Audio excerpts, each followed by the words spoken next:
Hi. I was reluctant to post it at first because, this channel is generally about electronics, and even when I do something on my car, like recently had a problem with a parking brake, or when I do something in my motorcycle or in my scooter or in my bicycle, if it's not related to electronics, I usually don't post it. Maybe I should.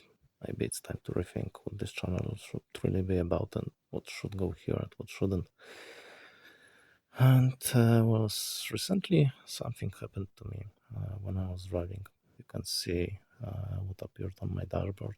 There is a red stop sign, another red light that looks like check engine but more serious, and it also contains stop. It's described as the serious fuel injection failure, right? There is a check engine which is there for about 2 years. It's related to the EGR valve that I'm ignoring right now. This is something I should do as well. And what I didn't notice at first, I don't know, maybe you noticed it immediately. Yeah, you see, this is another thing that I decided to make this channel in English. I sometimes struggle with some words, but I don't want to edit it out. So, the coolant temperature is at the maximum. I didn't notice it at first, so I didn't know what to do. I had to drive home, so I connected ELM327 to read all those errors logged by the ECU. There was no error, only the EGR valve error that is there since forever. But yeah, after I noticed the engine temperature, my first thought was that there is no coolant, not enough coolant. Maybe I should just buy coolant and add coolant and call it done. Well, yeah, I did it because there was no coolant, but it turned out that there is a leak in my radiator. Now you can see pictures. The radiator is behind the condenser for the air conditioner, sometimes called air conditioner cooler or air conditioner radiator, but it's really a condenser. You have a condenser and an evaporator. Evaporator is in the cabin. So behind the condenser there is a radiator. On this radiator there is a fan. And you can see those pink marks on the radiator. There are probably leaks of the coolant. But yeah, actually I poured 3 liters of the coolant, maybe even 4 liters, and it all leaked out. I had a leak under my car. So yeah, at this point I was sure that something is wrong. I removed the front, took those photos of the radiator. But this is something I won't do myself. This is something I did myself 2 cars ago.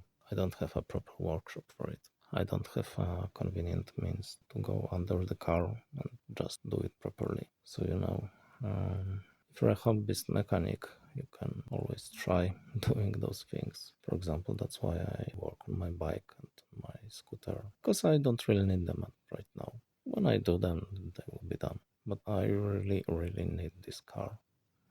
So it will go to the workshop this time.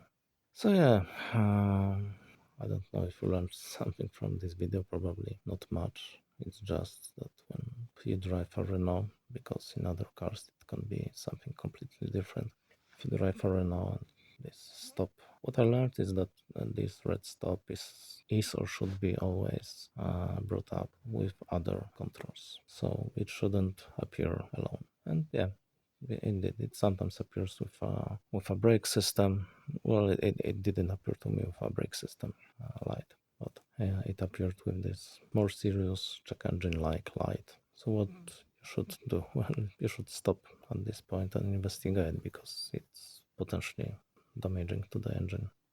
But yeah, it looks scary, like something very very bad has happened to the engine. Well, there is a potential for it, of course, if you continue driving, but it's not very serious, I think.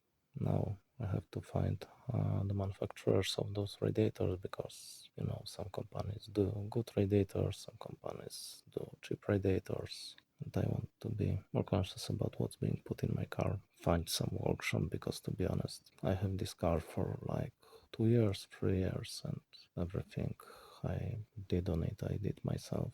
So I don't really have any workshop that I could put it in. But yeah, I will find something and I hope it will be done. Maybe they will do the AGR as well. Okay, so that's a short video. Maybe not very typical for this channel, but maybe you will learn something. Actually, I wanted to add something, some random thought. See this stop paired with a line that's described as some failure in the fuel injection system, but it wasn't a failure in the fuel injection system.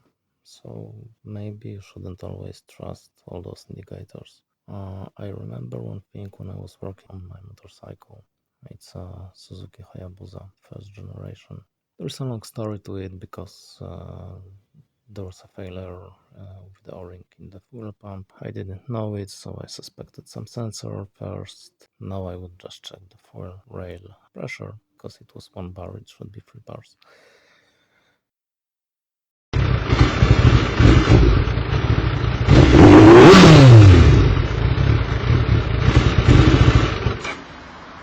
Пизда.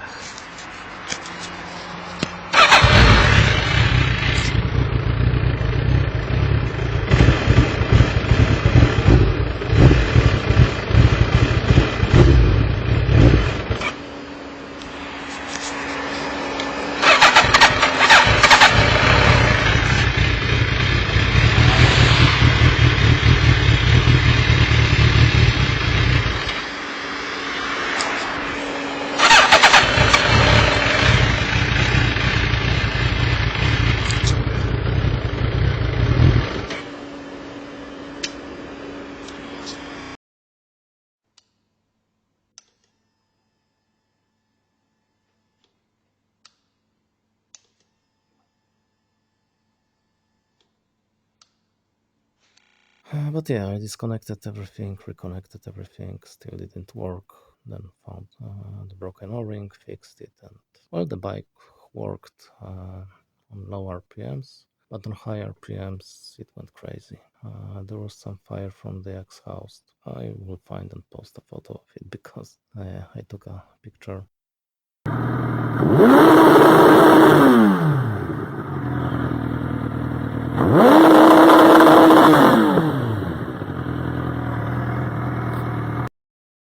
What's interesting, it started reporting errors of the ignition coils because there are ignition coils. There are 4 ignition coils, 1 for each spark in this bike. So what I did, I replaced the coils, and it didn't help, of course.